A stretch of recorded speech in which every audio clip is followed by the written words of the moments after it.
Hey everyone, and welcome back to the channel. I'm Barney Desmasri, one of the food editors of Good Food, and today we're going to be roasting a turkey crown with a few secret ingredients that are going to take it to the next level.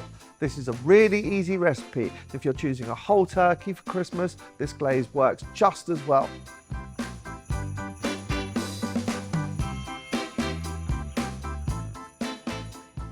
For this recipe, you're going to need a turkey crown. Now the one we're using is on the large side. It's about 2 kg and it's going to feed about 6 people with leftovers. We'll also need about 50 grams of butter, which is at room temperature. Then the first of our secret ingredient, Chinese 5 spice. This is a mix of some very Christmassy spices, namely cinnamon, cloves, star anise, fennel seed and black pepper. This is going to give our turkey a unique flavour. Then for our glaze, which we'll be applying at the end of the cooking, we're going with similar flavours you'd give a Christmas ham. So that's honey, mustard and a splash of vinegar, because the first tip of the day, acidity is seasoning. Right then, let's get cooking. Our oven's on 190, which is 170 fan, gas 5. And we're going to sit our turkey in a shallow roasting tray and season it all over with the salt and 5 spice. So now for tip number 2. If you have time, for the best results, ideally, you want to season the turkey up to 2 days ahead and then leave the turkey to sit in the fridge uncovered. This is known as dry brining. Now, the most basic way of explaining what it does is that it means that the seasoning permeates deep into the turkey meat rather than just sitting on the surface. But this isn't essential by any means. It's just a nice thing to do if you have time. So our turkey has been seasoned with salt and we've let it sit in the fridge uncovered for 24 hours. So now we need to smother our turkey with soft butter. Now this can be done with a brush, but to be honest, the easiest way to do this is with your hands. And that just goes all over the turkey. You want to get that completely covered. Make sure you get some on the wings. When your turkey's completely covered in the butter, just a matter of seasoning with a bit more salt. And then our 5 spice. So we've got our 5 spice, and this is just going to go over like so. Really lovely mix of spices, so it conjures up oriental flavour, but also smells quite Christmassy. So you've got that cinnamon, that clove, that fennel. So now our turkey's ready to roast. Give my hands a quick wash, then I'm going to get the turkey in the oven for 30 minutes, and meanwhile I'm going to make my glaze.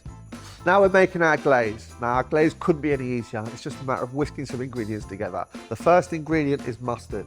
We're using Dijon, which is a milder mustard, but you could use English if you wanted really fieriness, or if you wanted some texture to it, you could use grain mustard. Then for sweetness and to turn it into an actual glaze, we're using honey. Honey mustard, classic flavour pairings. And then for acidity, we're using a small splash of red wine vinegar. Now, acid amplifies other flavours and should be used as a seasoning. If your food is ever lacking in a little oomph, then try adding a bit of acid, whether it's vinegar or a squeeze of citrus, and it will just lift it. That's a really good balance. Wow, it smells amazing already. So, our turkey's had 30 minutes, and now we're going to add the glaze, which is just a matter of brushing it over generously. Then we're going to roast it for another hour, glazing a few more times throughout to build it up. So what's going to happen is this glaze is going to caramelize, and as soon as it starts to caramelize and go deep coloured, we're going to add a bit more. So we're just adding layer after layer after layer of glaze, and that's going to give us this most beautiful sticky glaze, which actually is delicious when the turkey's cold from leftovers. So this is the same principle as if you were glazing a ham, and allows you to get that deep mahogany glaze we're after. So in total, that's going to take about another hour, but we're going to glaze it maybe every 20-25 minutes. Look at that. That's already starting to look really beautiful. So we've had the initial half an hour. We just had the spices, the salt and the butter. Then we've glazed it. We've cooked it for another half an hour. Now I'm just going to add another layer of glaze, and we're going to give that about another half an hour. And I might give it another glaze in about 15 minutes time. So that's going to go back in the oven, and we're going to give that about half an hour more in total, and then we're going to leave it to rest, and then it's going to be ready to carve. Ta-da! Look at that. Here's our finished turkey crown. You can see how beautifully glazed it is. Now with anything that's roasted, this needs to rest for at least 20 minutes. There's no need to cover it with foil or a tea towel. All you'll do is steam that glaze off the skin. Just set it aside for 20 to 30 minutes, and it'll still be piping hot and ready to carve. So our beautiful turkey crown is now rested. I'm going to show you 2 ways to carve it.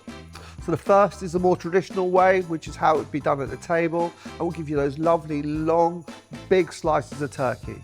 So for that, it's just a matter of steadying the turkey with a fork, with your hands, then just cutting big slices off the breast.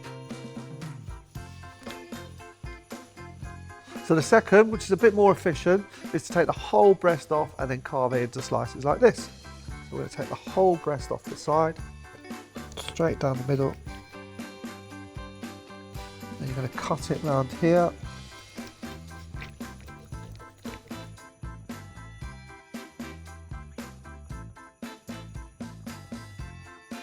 And then from here, slices of breast.